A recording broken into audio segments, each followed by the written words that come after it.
Ladies and gentlemen, kung maalala nyo po, nung Marso lang po ng itong taon, bumisita po ang ating mahal na presidente upang personally makita po ang mga taga Camarines Sur at inaugurate ang 10,000 bahay na magbibigay ng mas magandang tahanan sa 10,000 pamilya na taga Camarines Sur.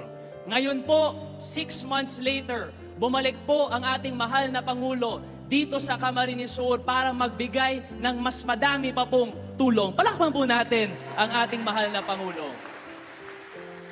Ngayon mga tugang, isipin niyo po, sa buong bansa ng Pilipinas, meron po tayong 81 provinces. Pero pinili po tayo ang Camarines Sur maging isa sa 4 na groundbreaking first pilot project po mag-hold po ng bagong Pilipinas Serbisyo Caravan. Isa po sa Ilocos Norte, isa po sa Leyte, isa po